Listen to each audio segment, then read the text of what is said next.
Hello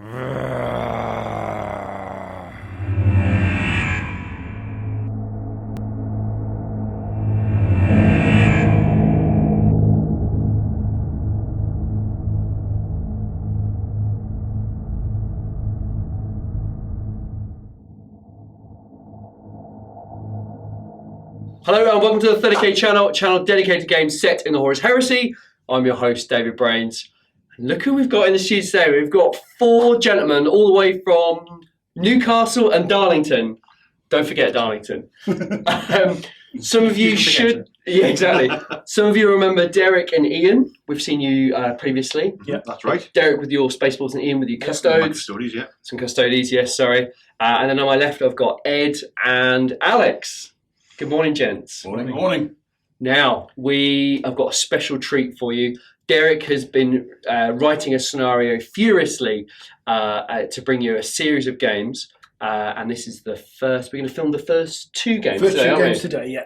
Great. So what we're going to do, we're going to hand over to Derek to explain exactly what we've got on for today. So the ethos of the campaign is that we've got splinter fleets trying to link back up with their legions and their primarchs so they can stand against their foes.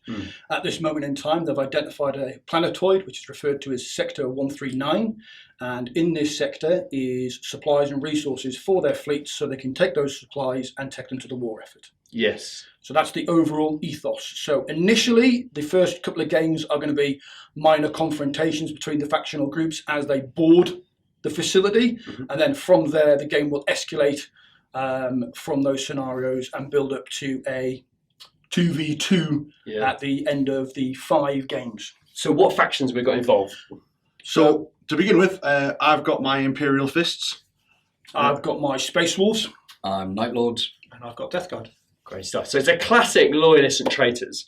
So the first scenario we've got today is we've got 2 games, each a Loyalist against a Traitor, and this is your tentative steps into the facility to recover resource, is that right? Yeah. The second set of games we've got is, again, the guys that don't play each other today will play each other next time, is that right? That's correct. And then the third and final game, as Derek mentioned, will be a big balls to the wall, 2K... 2v2, so 4,000 points per side. As the Loyalists and the Traitors fight over the hangar base so they can extract those resources off-world. Absolutely. And Derek's written a custom story and a scenario, and each mission will be absolutely custom. So when we drill down into the 1v1 games, we'll work out exactly what those conditions are and go through the rules and stuff. But it's points to note is that we're playing Cold, the Void, Poison, Air. Yep. So remember, anything strength 4, shooting or close combat is rending. That's the crucial thing, and there are additional benefits to that as well. Yep. So if you've got a flamer template, you're shred and rending as well. If you're strength 4, and if you already have the rending special, you rend on 5s. So there's lots of additional things to worry about. Yeah, absolutely. Horus Heresy is bloody enough. So we just wanted to meet the guys. Just to show you exactly what we've got to expect for today. So Night Lords, Death Guard, Spaceballs, Imperial Fists. Yeah. Fantastic. All 4 armies are absolutely spectacular to look at. So we're in for a real visual feast, real treat with these guys, and obviously your glittering personalities and banter, which we'll have for the day, I have no doubt. So a really awesome set of games coming up, hopefully. What we'll do now is we'll go into the first game, which I think is Ian, isn't it? My Imperial Fists against Alex. Death Guard, yeah. Yeah, Alex and his Death Guard. So that'll be a really cool game. Let's go into the 1v1s. Here we are, game 1 of the battle for Sector 139. Imperial Fists versus Death Guard. Looking forward to this. Now, before we go into the actual scenario, what we're doing, we're going to talk to these gents first, just to learn a little bit more about them, work out why they've taken Fists and the Death Guard. So, Ian, we'll start with you. The last time we saw you, you had Custodes. That's right, yeah. So a bit different. Yes. As I've done Imperial Fists since I was about 12. Right. So an excuse to redo an army for the channel and actually paint one up properly in Heresy colour schemes. I jumped at the chance. Yeah. And the whole breaching aspect of it, I thoroughly love about them. So hence why I've got a lot of breaches to deal with this horrible Death Guard. Yeah. I think the breaches are a really great choice for Zone Mortalis because they have hardened armor as well, don't they? That's right. So they get to reroll saves against blasts. Death Guard have got a ton of blasts in this army with the heavy flamers. You know, it's a really well constructed army. I'm not going to lie. He knows what he's doing, and the breaches are really coming to their own. But also, I love your Terminators. They've got the kind of I don't know what you'd call The that. robes. I'm going to call it a skirt, but it's not a skirt. It's a robe. Yeah. It's basically what I wanted. I wanted something a bit different to so you could tell them apart from the command squad. Yeah. And so what I've done is converted them using the plastic Custodian Warden robes. So cutting them off, putting a Tartarus leg on them, and making them just look that extra bit bulky, but still remaining them to be Tartarus Terminators. Yeah, they are super cool. I love them. Thank you very much. Absolutely love them. And I love the shield on you. Is he a Centurion, is he? Or He's just a Delegatus. Oh, a Delegatus. Yeah. He's got Pollux' shield, is He that does, right? yeah. Looks really cool. Thank you very much. Really cool. Let's have a look at this Death Guard. I personally think Death Guard are optimised for Zone Mortalis. They are absolutely the best. Mm-hmm. You know, Grave Wardens are spectacular. They're filthy. Yeah. They are very filthy. Yes, I will agree. They are horrendous. 2 templates per weapon on those grenade launchers on the Grave Wardens. You know, you've got a 7-man heavy flamer squad. Yes. They are horrible. They are horrible. They do their job though. In all our practice games, they have done their job very well. Yeah, I bet. You know, and let's not forget, one of the rules of Zone Mortalis is the reactionary fire. So if you get charged, if you pass initiative test, you fire at full ballistic skill. Admittedly, it won't matter with the flamers, so we'll have to get D3 Wall of Flame. But for the rest of it, you know, heavy bolters, that's pretty good. I will say I have never rolled reactionary fire well though. I've always snapshot, always. Okay. So hopefully there'll be a first time. Yeah, but Dreadnoughts as well on reactionary fire work really well. That Carries can just load them out, can't it? Yeah. The Dread hasn't had much luck either, I'm afraid. So hopefully it's another game of first. Hopefully he's going to roll really badly in this game. However, we'll see how it goes. The great thing about having Terminators in the army is that they don't suffer the Cold and the Void poisoned air special rule, nor do Void Hardened Armour, which is really key for your army as well. You know, it's just Marines in 3-up armour, or you know, some Marines have recon armour at 4-up, don't they? So it really rinses them out. But yeah, I think I don't know. Yeah. I think the matchup is probably perfect because you've got an optimised list, but your army mitigates a lot of the optimisation. And the right of war I've taken is the Storm Gauntlet as Yeah. well. So anyone armed with a boarding shield or a storm shield gets +1 toughness. So that additional toughness, admittedly, doesn't really work against these poisoned nonsense from the Grave Wardens, but the rest of the army. Yeah. So that's why I've been forced to take rad grenades. He's a thinking man. He knows what he's doing. And you've both taken a combatant force as well, is that right? Yeah. So it's the Zone Mortalis Force Organisation chart. It's slightly different to the Age of Darkness, but eventually as we get up further on, we'll probably use the Attacker Defender Force Org chart, and that allows you for more elites in the Attacker and heavy support in the Defender, if I think I'm right. Yeah. So that will be interesting how the guys build their lists around that particular Force Organisational chart. So that'll be quite cool. Let's talk a little bit about the mission we've got for you. We've got a very small Zone Mortalis board, and in this mission, it's quite it's a bit of a square, isn't it? Tight corridors, which is perfect for Zone Mortalis. Yeah, you know, there's a lot of aftermarket Zone Mortalis boards out there, but they're really, really wide. You can get a Leviathan and 10 troops abreast walking down a corridor, and to me, Zone Mortalis is all about that confined, claustrophobic feeling which you get from the Forge World tiles. Absolutely. You know, and you can only realistically get 2 Marines abreast in a corridor. If that sometimes. Yeah, sometimes you get 3 when the corridor widens, but if not, it does narrow with the bulkhead sections come out. So it feels confined and claustrophobic, which is hopefully where your flamers will come in. So what we've got, we're after some caches of equipment. That's right. So we're in this platform at the minute, searching for different caches of equipment to take back for the war effort. So there's a couple of caches hidden within the actual confines of the facility, and we're out to get them. Absolutely, and all the doors are locked to you guys as well. So don't forget, a door is armor 13 and will take either a glance or pen by shooting you in close combat to destroy the door. There are 4 computer consoles within the Zone Mortalis complex that if you start your turn next to one of those consoles, you're allowed to open 1 door. If you capture 3 consoles, you can open 3 doors. So be really key about moving those units back because you don't want to be wasting firepower on taking doors down. You want to be shooting at the enemy. The deployment we've got is, if you look at some of the Zone Mortalis missions, they use like table quarters with like a 6-inch bubble. That's right, yeah. That's what we've gone for today. The guys said that they've done quite a lot of practice games, and you spend 3 or 4 turns moving around, not a lot of action. Especially with the reaping, where I can't run. So Yeah. I'm Which we moving like to 6 point out inches on at a time. regular basis. So this game is going to get hot really, really quickly. And the objectives that are after, they're worth 2 victory points if they are secured. And then at the end of each game, those translate into War of Lies, where we'll do a roll, and then they equate to the campaign points. So you might capture tons of objectives during the game, but if you roll badly on the War of Lies, it can really stiff you later on in the campaign. So we'll see how that goes. Other points up for grabs are Death Toll, so a point for a unit destroyed or falling back at the end of the game. And what was the final one? Warlord. Slay the Slay Warlord. the Yeah. Warlord, yeah. Absolutely.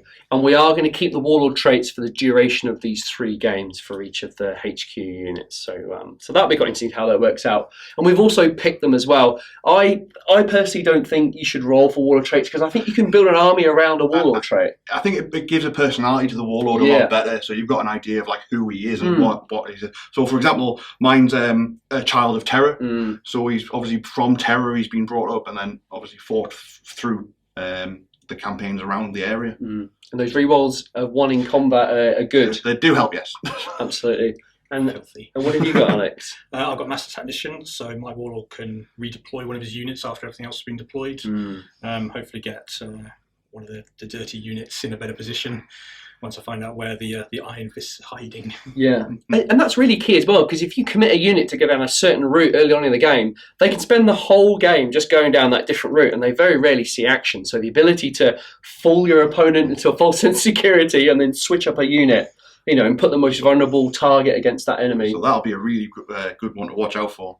Yeah, maybe.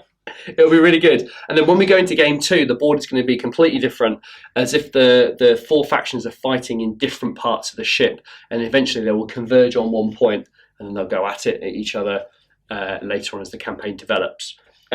Gents, I'm really looking forward to this. Really looking forward to it as well. It's going to be good. Yeah, it's going to be fun. It's going to be brutal. I think it will, and it will get brutal really, really quickly. And I also think smaller point games at this level are really, really fun as well. Especially on Zone Mortalis, where you've got we haven't really got the space to do that.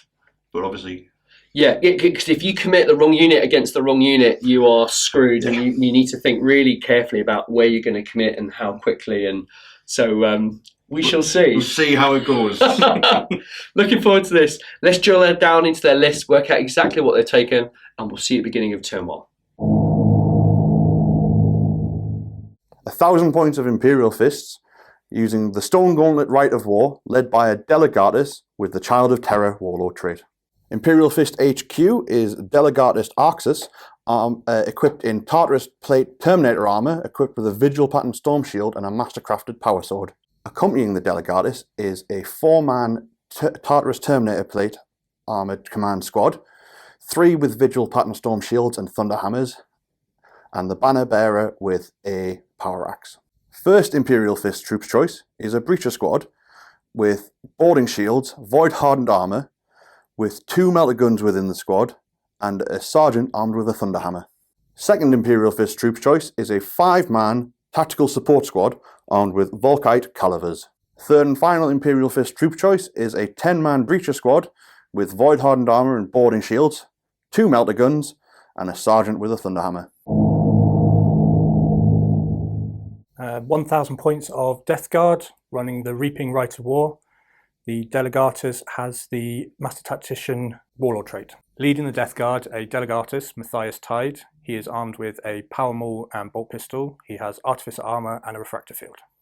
First and only elite choice for the Death Guard army is a Cortus Contemptor Dreadnought. He is armed with a Keris Assault Cannon and a close combat weapon with a Heavy Flamer. He has Chem munitions and extra armor. First troop choice for the Death Guard is a 10-man tactical squad with bolters. The Sergeant is armed with Artificer Armor, Rad Grenades. Second troops choice for the Death Guard is a 7-man heavy support squad armed with Heavy Flamers. They have Chem munitions. The Sergeant has Artificer Armor and Rad Grenades. Third and final troops choice for the Death Guard is a 7-man heavy support squad armed with Heavy Bolters. Heavy support choice for the Death Guard is a 5-man Grave Warden squad. They're armed with heavy grenade launchers and Rad Grenades. They are equipped with Cataphractii Terminator armor.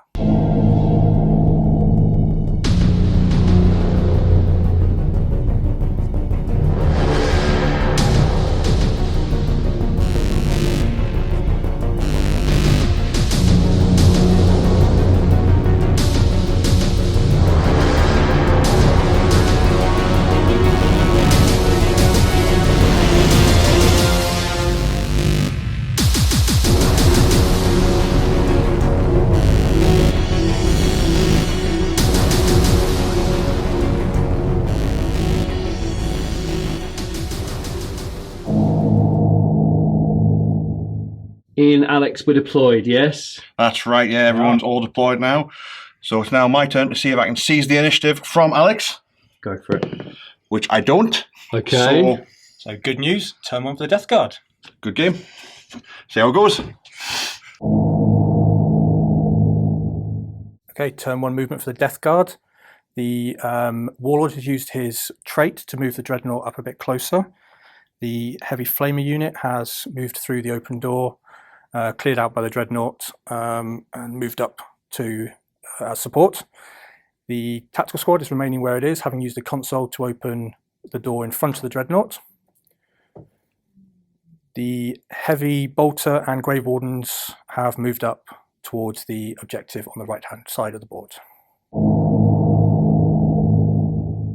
Death Guard turn 1 shooting. The Contemptor has opened fire on the door blocking one of the objectives. He managed to hit it 3 times and managed to destroy it with one of the shots. Okay, end of turn 1 for the Death Guard. A tentative approach to the start of the battle. Their right of war limits them to being unable to run, so the movement is slow and steady towards the Imperial Fists. Imperial Fist's turn 1 movement. The Tactical Support Squad has used the console to open one of the doors to allow the Breacher Squad into the main chamber, which are now staring down the corridor at a Contemptor Dreadnought. The Terminators behind them have moved up to support them, and the other Breacher Squad is moving forward to claim that objective. Imperial Fist turn 1 shooting. The Breacher Squad has attempted to run towards the objective again, only rolling a 3 inches, but because of the boarding shields, reduces it by 1. This will also affect the right of war, meaning they no longer get the +1 toughness. Okay, turn 2 Death Guard movement. The Tactical Squad has elected to stay still again, using the console to open another door. They've opened the one near the Imperial Fist Terminators. The Grave Wardens and the Heavy Bolters have moved up towards the objective, bringing them perfectly in line of sight of the Imperial Fist Command Squad. The Contemptor has moved through the open door towards the Imperial Fist Breacher Squad, closely supported by the Heavy Flame unit. Death Guard turn 2 shooting. The Contemptor has opened up with his Carey's assault cannon into the Imperial Fist Breacher Squad, scoring 2 hits, wounding 2 and killing 2. The Grave Wardens have opened up on the Imperial Fist Terminator Squad, scoring 28 hits and wounding with 26 of them, resulting in 3 dead Terminators. The remainder of the Terminators remain steadfast and are continuing the fight. The Heavy Bolters would have opened up on the Terminator Squad as well, but unfortunately the Grave Wardens have killed too many, so they are going to do absolutely nothing this turn. Fantastic round of shooting from the Death Guard. Now on to the Assault Phase. Death Guard Assault Phase turn 2. The Contemptor has made an 8-inch charge into the Imperial Fist Breacher Squad. The Breacher Squad opened up with reactionary fire, stripping off a hull point with its melter guns. The Contemptor smashed in with its Hammer of Wrath, but failed to wound. Initiative step 4, the Contemptor has swung with 4 attacks, hitting with 3, wounding with 3, and killing 3. Initiative step 1, the Thunderhammer armed sergeant takes a swing at the Contemptor to see if he can bring it down. Unfortunately, he's not doing anything. The result of this means they failed the leadership test that they were required to take and fall back 5 inches. End of Death Guard turn 2. Really pleased with the outcome of this round. The Contemptor, after watching the Breachers run away, has consolidated 1 inch. The Grave Wardens, absolutely fantastic against the Terminator Squad, are now holding that objective. Imperial Fist turn 2 movement. The Breacher squad that was fleeing from the Dreadnought has rallied, ready to take it on again. The Tactical Support Squad has opened the door next to the Heavy Flamers, so that the Breacher squad can then open fire into it. And the Terminator's command squad has moved out of the way of the Grave Wardens. Imperial Fist turn 2 shooting. The rallied Breacher squad opens fire snap shooting at the Contemptor Dreadnought with 2 of its melter guns, one of them getting a glancing hit. The Breacher squad on the far side open up with their bolters and their melter guns, killing one with a melter gun and their disciplined fire, getting 17 shots from the bolters, wounding 14 times and rending 6 times to wipe out the squad, securing that entire half of the board to the Imperial Fists and claiming a cache to themselves. Imperial Fist Assault Phase turn 2. The command squad charges the Contemptor in the main corridor. The reaction fire reduces one of the Terminators with the Thunderhammer to ash, resulting in meaning that the Delegatus who's charged in is not able to hurt it, and with the 1 hull point left, it's quite disappointing. With the Delegatus charging in, unable to harm the Dreadnought attacks back with its close combat weapon, getting 3 attacks back. Only one of them managed to hit, but it managed to cause a wound, and failing his Vigil Pattern Storm Shield, kills him outright. The Contemptor consolidates 2 inches to loom and menace the rest of the Breacher squad down the corridor. Death Guard turn 3 movement. The tactical squad has left the control room to join the rest of the battle. The heavy support Bolter squad has moved towards the objective to claim it, while the Grave Wardens have moved forward to take out the remainder of that Breacher squad. The Contemptor Dreadnought has also moved forward towards the squad to ensure the eradication. Death Guard turn 3 shooting. The Contemptor has unleashed its full might on the Breacher squad.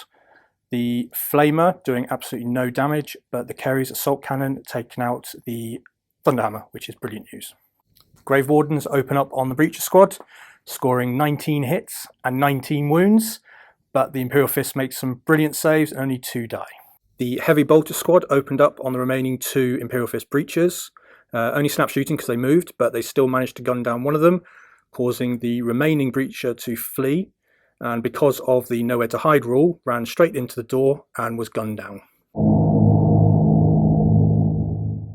Imperial Fist turn 3. The Breachers fortify their position near the objective, waiting for anything to come round the corner. The Tactical Support Squad exits the control room for the doors and run into a bit of cover to help out the Breacher Squad. Realizing that the Death Guard in the far corner will take a while to reach them, they're fortifying their position, ready for a counter-attack. Death Guard turn 4 movement. The heavy support Heavy Bolter squad is remaining on the objective, keeping a clear line of sight down both corridors in case any Imperial Fists decide to come round for it. The Grave Warden squad has moved up, hoping to secure the main corridor in case any of the Breacher squad decide to make a run for the central objectives. The Contemptor has moved towards the objective door just to open it in case any of my troops can reach it, which is unlikely at this point. And the Tactical squad has moved towards the Imperial Fist Breachers, hopefully take down some with some bolter fire. Death Guard turn 4 shooting. The Tactical squad open up on the Breacher squad with their bolters. 11 shots fired, not a single wound. The Contemptor attempted to take down the door with shooting and failed, but then charged in and destroyed it with its power fist. Imperial Fist movement turn 4. The Breacher squad moves off the objective in order to take out the damaged Dreadnought. And the Tactical Support squad moving up to try and claim that objective. All depends on them getting there in the run phase. Imperial Fist turn 4 shooting. The gambit made by the Breacher squad down the main corridor paid off as it annihilated the Dreadnought guarding the 2 objectives, with the 2 melter guns scoring 1 hit and one penetrating hit, which caused it to explode. Now the next part is to weather the storm from the Grave Wardens, but I'm not too worried about them, mainly because of the Void Hardened armor, allowing to re-roll failed armor saves against blast weapons, which is what they have. Whereas the tactical support squad moved up to claim the objective with their run move of 5 inches. Death Guard turn 5 movement. Absolutely devastating result about my Contemptor. The Grave Wardens have moved up into the corridor to take its place, hopefully shell out a load of shots onto the Breacher squad. The tactical squad has remained where it is, ready to open fire and hopefully charge whatever's left after the Grave Wardens have finished with them. Death Guard turn 5 shooting. The Grave Wardens have opened up on the Breacher squad with their grenade launchers, scoring 44 hits and wounding 42 times. Let's see if the Imperial Fist Breacher squad can weather the damage with their boarding shields. After the Grave Wardens fired all those shots, the Imperial Fists lost 4 men, including the 2 melter guns, which is a great result. However, the Sergeant then tanked the last 25 shots on himself. The tactical squad then opened up with bolt pistols on the Breacher squads, shooting 11 times, scoring 8 hits and wounding 5, resulting in 2 dead Breachers. Unfortunately, the Imperial Fist Breacher squad passed their leadership check. However, the intention for the tactical squad is now to make a charge, of which I need 8 inches. Death Guard turn 5 assault phase. The Imperial Fist Breachers reactionary fired against the tactical squad, unfortunately scoring no hits. The tactical squad then failed its charge, so is staying exactly where it is. Overall, a fantastic round for the Death Guard, with the Grave Wardens annihilating a good portion of the Breachers, with a few more killed off by the tactical squad bolt pistols. Imperial Fist movement, turn 5. The Breachers, maintaining their gambit, have moved up with the intention to take out the enemy Delegatus, cutting the head from the snake. The Volkite Cavaliers giving support from behind. It's down to this last few moments in this last gambit to see if they can stretch out victory for the Imperial Fists.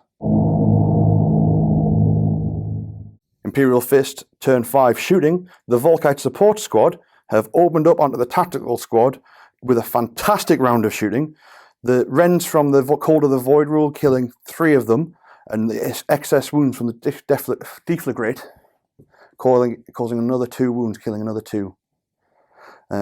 It does increase the range of the charge for the Breacher squad though, but hopefully the bolt pistols that are armed with can cause a bit more damage before they go in there. The Breachers opening up with their pistols cause another casualty to the tactical squad, reducing them down to 4 men and the Delegatus. It's all down to this combat in the next phase. Imperial Fist turn 5 assault. The Breachers attempted to charge the last remaining tactical squad. They opened fire with their reactive fire, gaining the benefit from the initiative from the Delegatus. 3 wounds, but with the Sergeant being in the front, attempted to make lookout sirs. Only one of them made it through, saving on the Breachers behind him, and the Sergeant tanked the other 2, meaning they charged in 10 inches, ready to make their Hammer of Wrath attacks. Charging in with their Hammer of Wrath attacks, the Breachers raised their shields, killing 2 of the Death Guard tactical squads. Issuing a challenge to the Delegatus from the Breacher Sergeant, the Delegatus, striking in at initiative 5, attacks 4 times with his Power Maul, hitting 4 times, wounding 4 times, and unfortunately I only failed 1 armor save, killing the Sergeant outright. The remaining Imperial Fist attacks the tactical squad with 6 attacks, causing 2 hits and 2 wounds, one of them rending through Cold of the Void. That Alex decided to put onto his Delegatus, which he failed his refractor field save, causing a wound. With that assault over, the Imperial Fist won the combat by 2, causing the morale check on the Death Guard, which Alex fortunately passed, leaving them tied up in the fight to the end. Death Guard turn 6 movement.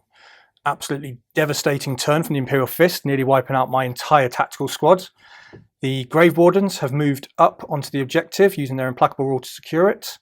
and the rest of my army is staying exactly where it is. Death Guard turn 6 assault phase. The Delegatus strikes first at initiative 5, taking 3 swings of his power maul at the Imperial Fist breachers, scoring 1 wound, but unfortunately was saved by the breacher. Initiative step 4, the Death Guard take 2 swings of the remaining tactical marines, scoring 1 wound, but again saved by the breacher squad. Imperial Fist swung back with their melee weapons, scoring 1 hit, but no wounds. So the combat remains tied. Final turn for the Death Guard. That's pretty good for my outlook. I'm holding 2 objectives. I've slayed the Warlord, but let's see what the Imperial Fist can do in their last turn.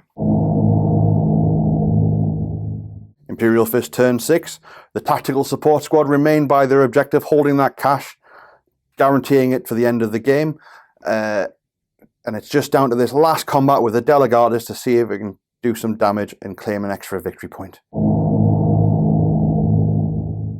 Imperial Fist Assault turn 6. The Delegatus swings wildly with its power maul, not doing any damage to the breacher squad at all. The Imperial Fist retaliate with their boarding shields and bolt pistols, causing an additional wound onto the tactical squad supporting the Delegatus, killing one of them. The combat ends in a draw with one of the breachers finally falling to the tactical squad. That wraps up the entire battle. Let's draw up some victory points, see how we've done. That was Imperial Fists versus the Death Guard. And I have to say, gents, you did not disappoint. What a fantastic game that was. Okay, yeah. Holy hell. I think, and some praise has to be said for the breacher squads going from one corner of the board to the other to take on the Delegatus. Absolutely. That last gambit seemed to work quite well. It was definitely going one way before they decided to take the fight to them. So that was mad. After Ian moved his breachers in front of the Grey Wardens to get to the Death Guard tactical squad, I looked at him and said, "You're bonkers, mate. I don't know what you're doing, but it's ballsy." But do you know what? It nearly paid off. Nearly paid off. He nearly had the Delegatus. 2020 hindsight, had I had my other breacher squad take on the Grave Wardens, I think it might have been a different result. Sure. But 2020 hindsight though, isn't it? So Yeah, it was good. Alex, I think it has to be said, your Grave Wardens were nasty. They're filthy. They're absolutely filthy. Yep. And I'm going to continue taking them. Why wouldn't you? Absolutely. Although, Ian, I think you did an absolutely spectacular job tanking the wounds on your breachers. And I think the fact that because breachers can reroll saves against blast, that makes really helps. such a big difference. Makes such a big difference that they can do that. Yeah. And it went from only killing 4 breachers from those 42 wounds. Yeah. Down to those four breacher marines. So it was unreal, and when your breacher squad went behind the dreadnought, took it out, and then moved on into the tactical squad, and then braving all the firepower from those Grey Wardens. I mean, that was a genius move. it was inspired. It was stupid, or it was inspired, but Entirely lucky on my part. I will say that it could have gone terribly, terribly wrong, but fortunately it didn't. absolutely spectacular. It just goes to show that 1,000 points on a small board is just brilliant. It just throws up so many unique opportunities, and it was really intense, I think. Yeah, so much fun. So much fun. Yeah, Absolutely. an absolute blast filming that. I think you were a little bit unlucky losing your Flamer unit quite early on. That was unlucky. It was just a tactical mistake putting them behind a door that could be opened by a console. So, Yeah. yeah. But those rending shots did the Listen, business for you, don't they? I've never rolled anything like that ever. So I mean, hopefully rending shot 6, wasn't it? 6 rending wounds.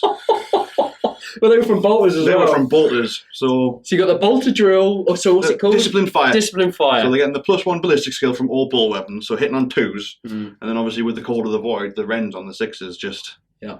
And then being that extra lucky was ridiculous. I loved right at the end where the breacher squad went into the Death Guard tactical squad and chinned one of the Death Guard with the From top the- of your breacher shield With the Hammer of Wrath attacks. It's brilliant. because of their strength. Yeah, and because of their strength 4, they're rending as well. Because in the rules it said all attacks of strength 4 above. Mhm. So just went in and just topped his head off. It was absolutely brilliant. Straight through the armour. Brilliant. Awesome game.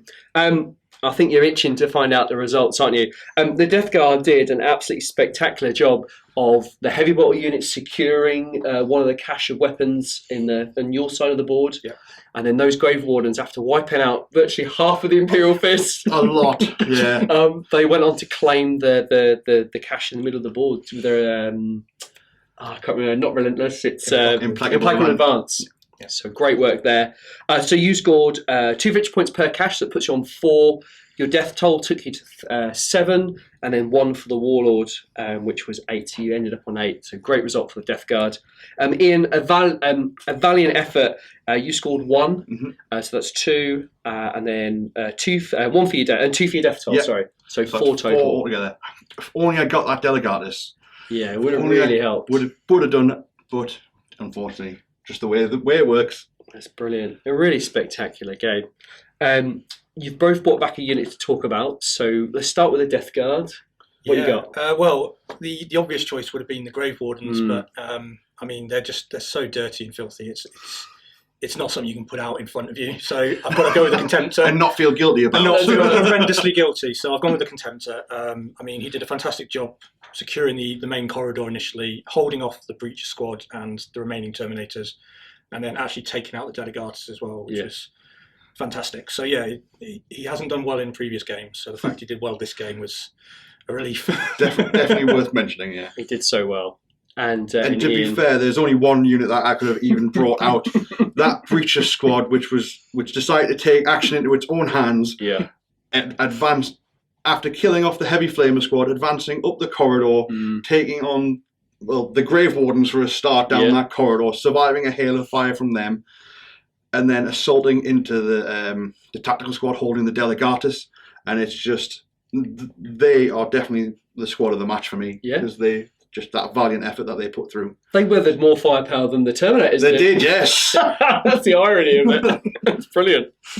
Yeah, I mean, I have to say, it was a really spectacular game. It was quite fast as well. I think we were only perhaps a couple of hours filming that, weren't we? What, 20 past? Yeah. Yeah, so really great job there.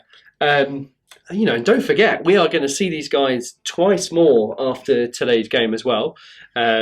Which, you're going to expand on your arm as well a little bit more. Absolutely, yeah. Another 500 points. So Do you know what you're both going to put in for your lists for another 500? Well, I do. I've got an idea what I want. I've got a unit of destroyers. Okay. And my Delegatus is being promoted to a Praetor Oh, with a Death Shroud HQ bodyguard. oh So, great. Yeah. Love Death Shroud. Excellent. So I've actually got a unit of Phalanx Warders coming in, Oh, cool. and then a unit of Terminators with an assault cannon. So a bit more ranged firepower for that.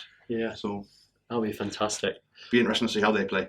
Yeah, and we'll see that game. I think we've got it booked in for around a month's time or 6 weeks. Yeah, so these 2 games today will follow on from the 2 games next time as well. So But yeah, all that remains to say is I think you put a spectacular game, and what a way to kick off the first start of this series. So hopefully the Night Lords and the Space Wolves see can. how they manage with that one.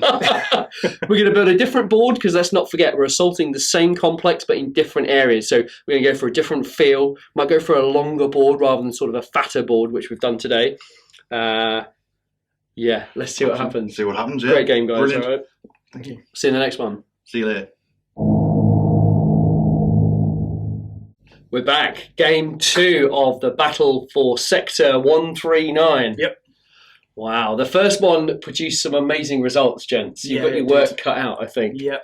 So we've now been joined by Derek and Ed, Space Wolves and Night Lords. Again, 2 really, really lovely looking armies. Thank you. If you're up in these guys' area, you've got 4 great guys to play against. So, you're very fortunate there. So you're in a really good group of people. So, There's a few of the lads at the club as well, so there you go. getting a strong heritage scene up there now. It's good stuff. It's good to see. We've just done the list, and there's some tough old units in these lists, aren't there? Yeah. The Space Wolves are always a bit of a prickly army because they can just mix up loads of different weapon profiles in the squad. Yeah, they can. I mean, the Grey Slayer squads are renowned for being one of the best core infantry units, and it's the must take, and you have to take it. It's the only non-standard standard troops choice you can actually take for Wolves. Really cool. And they're big squads as well, aren't they? Yeah, So they are. 13 man. yeah, so they're tough. I mean, they're going to be barreling down the corridors towards the nasty Night Lords. But they're good, you know. You've got a lot of plasma, A lot of plasma. and you've got 3 Vorax, which is a bit of a point of difference than the other 3 armies we've That's seen it. today. And they all count for outnumbering, which helps in the Night Lord's rules. Okay, good stuff. 3 apiece. Right. Yeah, that will help. Yeah. But, you know, they are Strength 6 AP2, aren't Correct.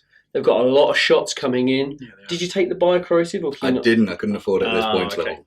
You can with the Mechanica. I wasn't sure if you can take it for Space Marine I list, can, but it's very pointy. yeah.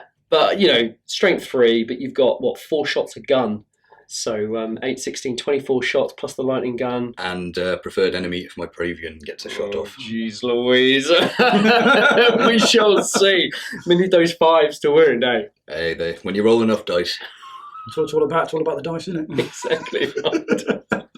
So let's not forget, we are trying to take over this station. We are assaulting the same station, but it's in a slightly different area. The border has changed, but it still has a very familiar feel than the first game between the Death Guard and the Imperial Fist that we've just seen. Again, I've tried to replicate it so it's whether you go left or right, it's still the same configuration. So it's a bit fair, which is kind of good. And again, we've got the death toll, the warlord, and the acquisition of cash and resources. Derek, it's a really awesome campaign between you and your 3 of your friends to get together and thrash this out. Yeah. It's a lovely campaign. Yeah, fingers crossed it'll pan out nicely and won't have any kinks and bumps with your computer whizzing on your laptop in the corner. It'll be fine. But yeah, fingers crossed it'll pan out nicely. Yeah, I'm really looking forward to when we get to the 3rd game and you've got 2k each. Yep. 2K, so 4,000 points aside. Yeah, and a massive 6 before. I mean, you know, and you're going to bump up your armies between now and Yeah. then, double the size of them effectively. But that's going to be one hell of a fest. Yeah, it is. We might have to work something out. Got a plan, we'll talk. Okay. Yeah. well, also like how Got a all plan. the legions complement each other. So you've got the solid Imperial Fists with the vicious Wolves, and you've got the solid Death Guard with the vicious Night Lords. So we both have defensive and attacking options to make for a great game. Yeah. Yeah, No, definitely. it's really good. And you've got the firepower and the Death Guard and the salty element, and Yep. then with the Imperial Fists, again, very shooty, and then you've got the viciousness of the Yeah, yes. Space Wolves. Especially if I get that charge off with the Rite of War as well, because Ooh, that can be messy. it can be good. Or you die from Overwatch fire. Well, you know, this is it. The I great can thing. pray. Yeah.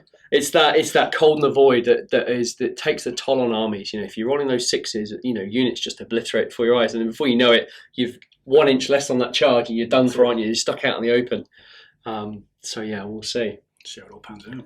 I'm really looking forward to this. Same. I hope it pans out as good as the first, but I'm sure it will. It's going to be quicker. It might be quicker. One way or the other. Let's delve into these lists, and we'll see at the beginning of turn 1. 997 points of Space Wolves using the Blooded Claws Rite of War. And the Warlord has the Hunger in the Void special rule. Hunger in the Void confers the Rage special rule to the Warlord. The Rite of War, the Blooded Claws, any Space Wolf Grey Slayer squad or Assault squad gains the Furious Charge special rule. And they must always charge enemies in the assault phase, and they gain +1 to combat resolutions when fighting in the enemy's deployment zone. They also gain the Howl of the Death Wolf once per game, which allows the Space Wolf player to re-roll failed charges and run moves for that turn. Space Wolves HQ choice, Ulfric Skullcrusher, Delegatus. He is equipped with a Refractor Field, Artificer Armour, and a Mastercrafted Thunder Hammer.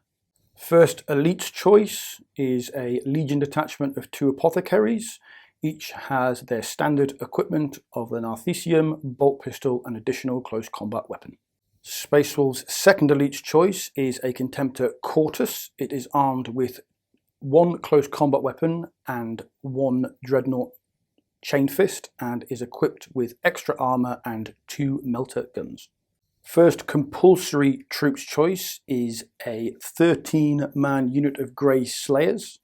They are equipped with 5 combat shields, 4 power swords, 1 power axe, 2 power fists, and the Huskarl is equipped with a Great Frost weapon and melter bombs with Artificer armour. This is one of 2 identical units. Third and final troops choice is a 6-man tactical support squad. Each is armed with a flamer and they are equipped with additional close combat weapons. 1,000 points of Night Lords, running no Rite of War, and the Delegatus has the Child of Terror Warlord trait. The Night Lords Delegatus Aztoth Nile, wearing Tartarus pattern Terminator armour, with a combi plasma and mastercrafted chain glaive. It also has Trophies of Judgment. Accompanying the Delegatus is a Tartarus pattern plate command squad. There are 3 chain fists and 2 lightning claws. There are 4 combi plasmas and the banner bearer has a plasma blaster. Second HQ choice for the Night Lords is a Praevian Varka Xavulon with his Legion inductees 3 Vorax. One of the Vorax comes with Nirad Cleanser, and they have taken the Legion inductees special rules. The Praevian comes with a Volkite Charger. First and only elite's choice for the Night Lords is a Contemptor Mortis pattern Dreadnought, Clarada Nictu, with dual Carey's assault cannons and extra armour. The first and only troops choice for the Night Lords is a single 10-man tactical squad with bolters. The Sergeant has melter bombs.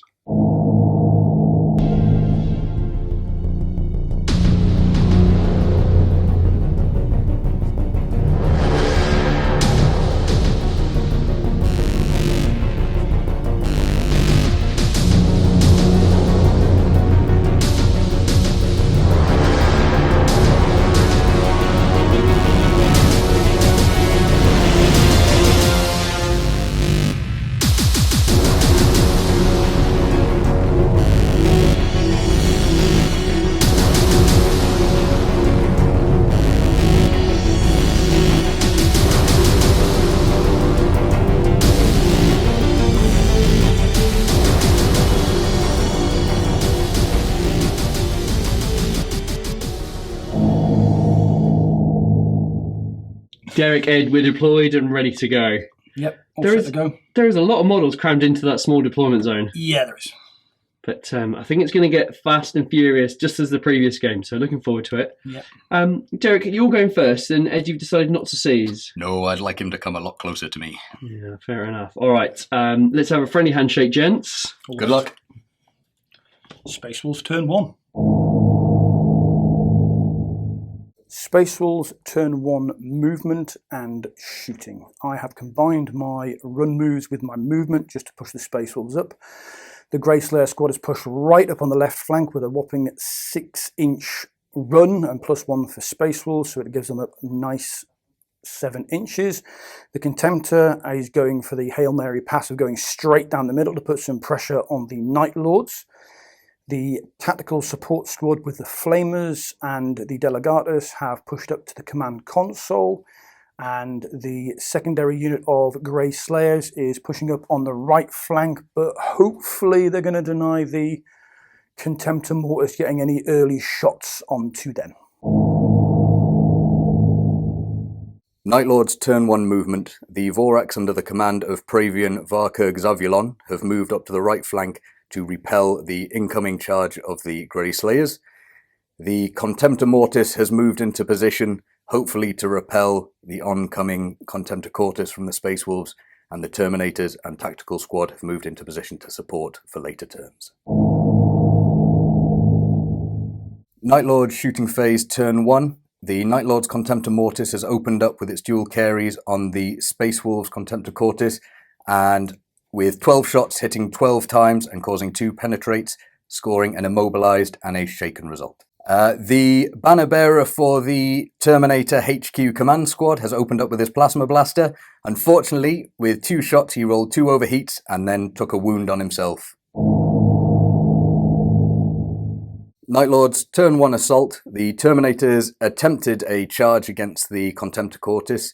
Unfortunately, despite not taking any melter gun hits from it in the Overwatch, they failed their charge. Space Wolves turn 2 movement. With the devastating loss and now roadblock of the Courteous Contemptor, I've been forced to push both of the flanks up. So the Grey Slayers have pushed up on both flanks, having opened the door. The tactical support squad is being held in reserve. Should anyone come a little bit closer to the Courteous, or I can push towards objectives. And the second unit of Grey Slayers is making an advance on the door in preparation for a pincer movement charge. Space Wolves turn to shooting. The Grey Slayer pack is pushed up right towards the door in preparation for a counter charge, hopefully in the next turn. The Courteous Contemptor fired both of its melter guns, snap firing, but to no avail. And the second unit of Grey Slayers got a whopping 7 inches on their run move in preparation to charge the Vorax in the assault phase. Space Wolves turn to assault. The Grey Slayers declared their charge and the Vorax passed their reactionary fire. In the hail of shots that came in, they managed to slay 4 of the Grey Slayers as they charged in, but the Grey Slayers successfully managed to charge in. The Huskarl issued a challenge to the Bravian, who refused, commanding his Vorax to attack instead. My first 7 standard attacks, I managed to hit 3 times, wound twice, but Ed was successful in 1 of his saving throws, so I've only caused 1 wound on the Vorax. Moving on to the next initiative, step 4, which will be the Power Swords from the Grey Slayers. The Power Swords have struck. I had 12 attacks. I only managed to land 4 of those attacks, and only 2 of those managed to wound, which kills the first of the 3 Vorax. Moving on to initiative step 3. The Vorax have struck back viciously at the Space Wolves, with 8 attacks, managing to wound and kill 7. Despite Lookout Sirs and the Apothecary, the Grey Slayers are down 7 models. Space Wolves turn to combat roundup. The Power Fists managed to hit at initiative step 1, causing 2 wounds on the Vorax. The Space Wolves had lost the combat by 2, and so I managed to make my leadership test on the roll of a 6, so they are remaining engaged in close combat. Overall table overview, wish that charge had gone a lot better. Those Vorax are suddenly standing up to their name for definite, and now I'm significantly outnumbered, so those Vorax with the Night Lord special rules of murderous talent are going to make mincemeat of the remaining Slayers and their Apothecary. Night Lords turn to movement. The Vorax are continued to be locked in combat, but I'm hopeful they can finish that off and move up. The tactical squad in the centre has moved up, hoping to claim that objective in the centre of the board now that that Dreadnought is less of a threat, and also blocking the corridor for me. The Contemptor Mortis, Clorada Nictu, and the Delegatus Aztoth Nile and his command squad have moved to the left flank to face the other incoming Space Wolf threat. Turn to Night Lord shooting. The tactical squad sprinted up the corridor to gain more ground and hopefully capture the centre objective as my only unit that can hold objectives. The Terminator squad moved to the left, and the 1 Terminator that could see opened up with his combi plasma, killing 1 Space Wolf. Clorada Nictu then helped by killing a further 4 Space Wolves with his dual carries. Night Lords turned to combat. The Vorax, under the command of Varkur Xaviolon, did exactly as they were meant to and committed to murdering the Space Wolves. Xaviolon, as the leader of the drones, refused a challenge. Why would you when you have these monsters at your command? And the Vorax did 6 attacks, hitting 6 times and killing the remainder of the squad. They then consolidated further up the corridor. The Apothecary did get his attacks in before they were killed and took the final wound off the other Vorax. Space Wolves turn 3 movement. The Delegatus' squad of Flamers closed the door on the Contemptor Mortis to provide a little bit of cover for the Grey Slayers that have now withdrawn from that heavily fire-powered position. Combined with a run move of 5 inches, managed to get pushed right up to that console and well out of line of sight of both the door and the Mortis. The Delegatus' unit of Flamers has pushed right up again using their run move to try and move up a little bit. try and put a bit of pressure on the Vorax that's coming down the corridor. Hopefully might get some hits on them before they actually get too close to me, and hopefully steal myself an objective. Space Wolves turn 3 shooting. The Courteous opened up with its 2 melter guns, missing the tactical squad directly in front of them, and that concludes the Space Wolf shooting for turn 3. Night Lord's turn 3 movement phase. The Vorax on the far right has consolidated his position and got himself ready to start taking pot shots at the coming support squad and flamers with Delegatus. The tactical squad in the middle has again moved forward and is preparing to charge the door and consolidate onto the objective. The Terminator squad has continued its shuffle around the deployment zone in support, and again is moving up behind the tactical squad. And Clorada Nictu, the Contemptor Mortis, is guarding that 1 supply cache. Night Lord's turn 3 shooting. The Contemptor Mortis on the left flank shot the door and completed opening it, making a lovely corridor of fire should the Space Wolves regain their nerve and decide to come this way for the objective.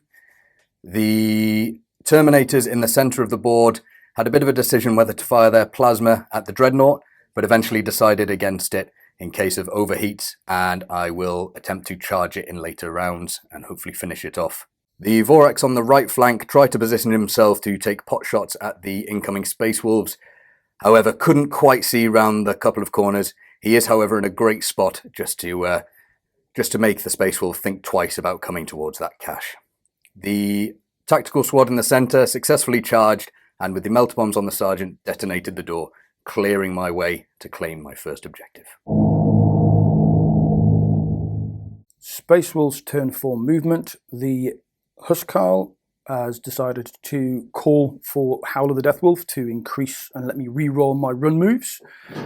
The Grey Slayer squad closed the door behind the Courteous Contemptor to completely block that corridor should the Night Lords force their way through the breach by killing or removing the last hull point from that Dreadnought.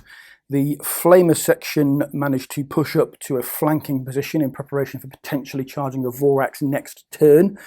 The Grey Slayer squad have also pushed up, thankful with a re-roll from Howl of the Deathwolf, turning my run move from 4 inches to a healthy 7 inches. Space Wolves turn 4 shooting. The Courteous Contemptor decided to fire its 2 melter guns into the tactical squad, yet again missing with both of its shots. Night Lord's turn 4 movement. The tactical squad has moved into position to take on the Dreadnought. With the melter bomb on the Sergeant and an immobilised Dreadnought, I'm really hoping to get lucky and to remove it, gaining me a victory point as well as holding the cache. The Terminators with the Fearless banner have moved up into support just in case the worst should happen. And also shuffled a little round to the right in preparation to support this flank. Clorada Nictu, the Contemptor Mortis Dreadnought, is shifting his focus right as the Space Wolves, the more mobile army, have relocated themselves.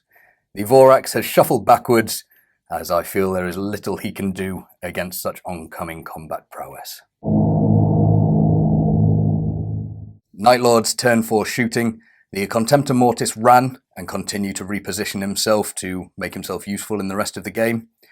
The Terminators attempted a Hail Mary shot with their combi plasmas, hit 3 times, no overheats, but failed to wound the Contemptor Cortis on its front armour of 13. Night Lord's turn 4 assault phase. The tactical squad have succeeded in charging the Space Wolf Dreadnought. On reactionary fire, the Dreadnought failed again to hit with any of its melter, allowing all the tactical marines to get in. The Dreadnought swung, despite being immobilised and losing an attack, and managed to kill 1 tactical marine. After a little bit of discussion, I could either use the melter bomb off the Sergeant, or with it being immobilised and attacking its rear armour of 10, I could use crack grenades on every tactical member. And after a little bit of conversation, we decided that would be the best with numbers. Wish me luck. With 10 crack grenades, I was very worried when I only rolled 3 hits, but luck was with me when 2 of those 3 hits caused the glance needed to take out the Contemptor. Space Wolves turn 5. I'm going to do a complete roundup here because I haven't got a great deal to do with the tactics of the Night Lord. With the tactics of the Night Lords under Ed's command. I have been forced to make hard tactical decisions. So I have spread my Grey Slayers out so they are in base to base with that door console for the beginning of turn 6. Grey Slayers have also pushed down towards the objective, so they're within 3 inches of the objective, so they can claim it towards the end of the game turn. The tactical support section of Flamers is also spread out a little bit, possibly prompting a couple of targets of opportunity, but also that unit is within 3 inches of the supply cache. And sadly, and counter to my usual tactics playing Space Wolves, I'm holding the ground, and that concludes Space Wolf turn 5. Night Lords turn 5. With the Space Wolves constantly shifting, the Night Lords have just concentrated on claiming the objective in the centre with the tactical squad, and the Contemptor Mortis has moved forward up the corridor. With the Delegatus at the back using the console, he has opened the door, and I can get some shots of opportunity onto that fleeing Grey Slayer squad as they run past trying to claim their objective. The Vorax at the back, again, is just staying back to deny victory points and take pot shots. Night Lords turn 5 shooting. The Contemptor Mortis Chlorada Nictu opened up on the Grey Slayers, only able to see one. He scored several shots, and despite very lucky cover saves, the Space Wolf eventually died. The tactical squad ran and moved themselves into a very solid position. That is now my objective. The Night Lord Terminators ran and got a whopping 6 inches just to get themselves into the game and hopefully finish some last pot shots. And the Vorax could only see one tactical support flamer. He took his rotor cannon shots. Unfortunately, the Space Wolf made his armor saves.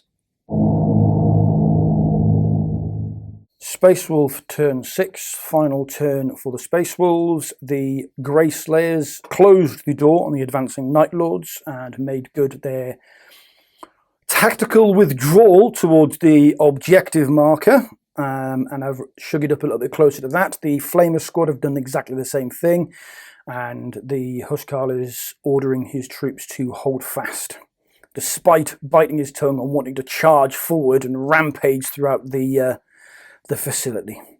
This concludes the Space Wolf 6th and final turn. Night Lords turn 6. I am going to push my luck and consolidate my winnings against this hated foe. If I'm very lucky and I fire this Vorax at the door and take it out, my Terminators have a slim but a chance at charging that the Flamer support squad. If I do that and kill them, there is a chance again that I would move and consolidate onto the objective, completing my annihilation of the Loyalist scum. Wish me luck. So it will be a 3 to hit with the Vorax. He hits. Now, with his Rend and Shred on his lightning gun, I'm hoping for a 6. No, but Shred doesn't work on a door. That's it. Well, it was a long bomb attempt, but that's the game, and now we'll see what the scores are. That's it. Space Wolf, Night Lords, and you gents delivered. Yeah. No disappointments there. It was really interesting, wasn't it? Very tactical. It was very tactical. Very tactical, yes. I think Derek did an absolutely spectacular job. You know, with your run moves, you changed position halfway. After I lost that entire left flank to the Vorax. They did good. After I lost that attack and fluffed all those attacks and that flank went down, I had to change my plan. Yeah. So I had to go, instead of kind of smash and grab and go for the kill points, which in test games, every test game we've played, the Grey Slayers have just one-shotted them and they've just marched straight through them. But at the end of the day, it's all down to the dice, Sure. and the dice were not in my favour. They were in Ed's favour and the Vorax's favour. So I lost that flank, and then I was forced to play the mission. So that was me falling back and putting as many things in the way as physically possible to push to that objective I could actually get to without pushing into the Night Lord's lines. Yeah, the ability to have those run moves and reposition like you did was brilliant. Really great to see. It just shows the manoeuvrability of the Space Wolves. It was really good. Oh, absolutely. And the Night Lords, I mean, what a fantastic job. Yeah. Those Vorax did well for you. Match day players show up on the day. I felt as well that although you weren't so mobile, your Terminators were a little bit wasted because they went forward, they went left, and they went right, and they kind of didn't really do much towards the end of the game. But and Derek, you were fantastic with the doors, though. Yeah, I had to. It was the only. I've got to slow him down, and if I had to slow him down, it had to be the doors because they were still intact. It was really good. So I've just got this amusing image of a feral space wolf just desperately pressing buttons to try and get the doors closed. He was too scared to come at my Terminators. Obviously, they just played that supporting role of Final game. Let's see how that pans out. frothing Space Wolf refusing to come at my boys, despite me doing my best effort to cover myself in fresh meat and blood for them and bones. Just didn't want to come and play. That's just it. I also think you did a really great job with the tactical Marines. You know, the Space Wolf Contemptor was immobilised. Devastating. In the middle of the board with 2 whole points on him. You just needed one left. You went in with a crack grenade and just boff, away it went. Nearly went very wrong, but thankfully the dice got it done. It was good. I almost anticipated the Terminators going into the Contemptor, doing it. Obviously, no consolidation from the Contemptor, but then you would have been in a perfect position next turn to go forwards and then get into the rest of the turn and contest. But you did it in the end, so it doesn't really matter. But And playing the tactics as well. I didn't want to throw away my my star unit. you were very cautious. I like them, and despite me giving them tons of plasma, I'm actually playing quite carefully with them. I did think you were a bit more aggressive, but it doesn't matter. His job to be aggressive with his space puppies. They did the job, eh? They did. But it does go to show that Space Wolves aren't stupid. They do play the tactical game. Me too. When they lose that badly. Oh, shots fired. Night Lords. Let's look at the scores very quickly. I think it's obviously one. The Night Lords managed to secure 4 points. You got 2 for your cash, and you got 2 for the death toll. Yep. So 4 points, well done. And Derek, you did a fantastic job of rerouting and taking the cash at the very end of the game. So Got to play the wider mission. yeah, absolutely. I just hope I don't roll badly. You'll be all right. You'll be all right. So what we're going to do now is we've got the other 2 gents here. We've still got Ian and Alex still here. So what we're going to do is we're going to bring the 2 guys back in, and all the points they've scored for collecting the caches from the game, we're going to do the Campaign points. The campaign points, which is essentially a War of Lies roll-off. So we can do that all together and give you the final standings at the end of the game. So excellent game, gents. And let's bring the other 2 guys back in.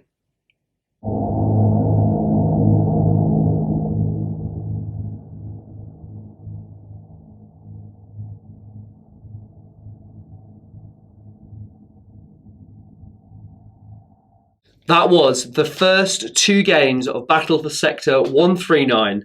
And I have to say, gents, you have all delivered 2 amazing, spectacular 1,000 point games. Yeah. Really, really cool. Absolutely. Fun games. Not the way I saw them going, but I'm very happy with the results. Yeah. Some shock results, definitely, particularly from when you guys play tested. So some different results than you've had in the past. And it just reinforces that small games, particularly in Zone Mortalis, are quite bloody and quite desperate, I think is a good word to describe Zone Mortalis. So you've put on a spectacular show, so thank you. Now, Derek, tell us what we're going to do now, please. Right, so what we're going to do now is both sides will total their victory points. And then once the victory points have been established, we will make a War of Lies roll for the crates that we managed to attain throughout the actual mission. So back to David for the actual points before those infamous War of Lies rolls. I do love these rolls, I have to say. So we'll start with the Loyalists. You're trailing at the moment. So you managed to score 6 victory points in your combined games. And you've secured 2 caches. So you'll get 2 rolls on the War of Lies, which is great. Traitor's doing really well, so good on you. You've got 12 points so far, and you've managed to score 3 caches, so you're going to get 3 rolls in the War of Lies. Do you have a preference? Who wants to roll Well, first? let's roll with Ian first. No, Alex won first, so All right. Alex rolls first for his 2. What do you got? Are we ready? Yeah, go for it. Roll for it. Ooh. 1 each. So 2 2s. That takes you to 14 so far. Okay, Ian. And me.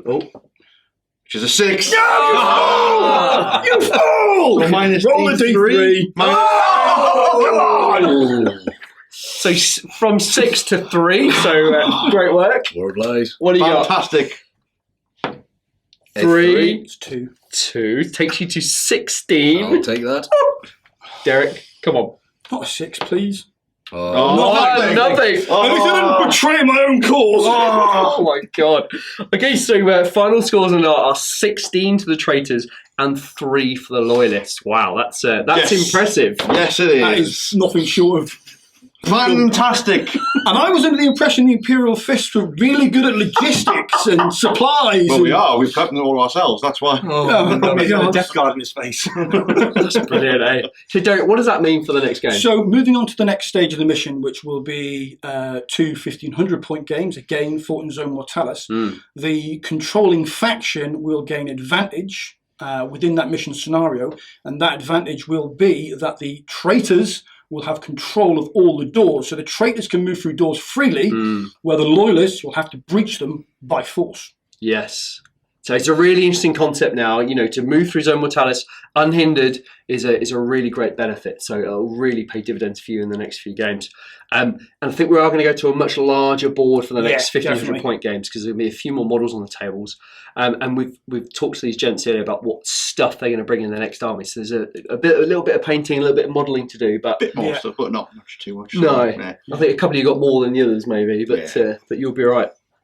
I have to say, I really, really enjoyed today. The games have been absolutely. brilliant. You know, highlights really is a reaction fire is always a great one. It was great. You know, and the management about those doors opening and closing, and the Death Guard for me were particularly Yeah. quite good with those Grave Wardens. Just really, really good. It's really nice to see as well, you know, 3 guys get together, they play Heresy up in the northeast, is that right? Yeah. Can you tell us a little bit where you play? So we all play at the Heaton Gaming Club, all 4 of us, although Alex does have quite a trek coming from Darlington. Yes. Yeah, it's a long drive, but Making worth up the 4th in our quartet. Quartet indeed. And we have been all working together to try and, I would like to say, push the club into doing more Zone Mortalis, but the guys have been playing Zone Mortalis, but now we've actually got a board between the 4 of us, so it goes from being a kind of tile-based game to actually the claustrophobic and depth of a Zone Mortalis. It's much table. better having the actual physical Zone Mortalis tiles there. You can look through the actual lanes of fire, and it's a lot more, like Derek says, a lot more claustrophobic. Yeah. Yeah, it makes the struggle real. That's the thing. Very real. But yeah, those corridors are fantastic. You know, you're not getting Leviathan and 10 CAC squads abreast down the corridor. Yeah. It's 2 or 3 Marines or 2 Terminators in some cases, and it feels really tight. Now, these armies are absolutely spectacular. So where can we go to find more about your armies or have a look at photos? So Ian, let's start with you. I'm on Instagram at Praetorian130. Have a look at all my stuff I'm working on there. Brilliant. I'm also on Instagram. You can follow me on _score. Fantastic. Alex? I'm also on Instagram, Zini84 with an X. Brilliant. And surprise, surprise, Instagram at deathsane_scar. Fantastic. You know, Instagram is a fantastic tool. If you ever want to look at anyone's armies from the channel, they generally are on Instagram. But just hobby in general is really strong in Facebook groups and especially Instagram. It's very much a visual thing. And if you have any direct questions for these gents, please go to their Instagram pages. They will be able to answer them far more eloquently and more efficiently than I'll be able to answer them. And if you want to follow the campaign setting or the progress of what models are planning on adding next, you can follow the campaign setting under hashtag the battle for Sector 139. Fantastic. I've taken a ton of photos from both of these games today, so please go to the Facebook page when this is released. They will be released together, but I guess you know that because you just watched them, but just in case anybody has asked the question. So the photos are all on the Facebook page of both games. You can, of course, follow the channel at the 30k channel on Instagram too. I must say thank you to Derek for writing the scenario, but also that you broke your leg recently. Yep. Doing silly things. I wish it was silly. You're running around a field, weren't you? Yeah, I was airsofting and let's just say I took a misstep. Yeah, and he's got a couple of plates and some screws in his leg, and he's already put up with his A. And I think you've had your leg on the central console of the car on the way down. On the way down. So smelly foot in the front cab. It wasn't smelly. It might be on the way back, but it wasn't smelly on the way down. So good on him. He's had to rest for most of the day, but he's done a fantastic job by producing his game at the end. So thank you so much for doing that. You've all put a spectacular effort in. I am really, really looking forward to the next 5 games. Three games. I can't count. It doesn't matter. And we will see these guys back very, very soon. Thank you for having us. No, my pleasure. Thank you very much. Always a pleasure to come down. Absolutely. Great stuff. We'll see you in the next game. Bye.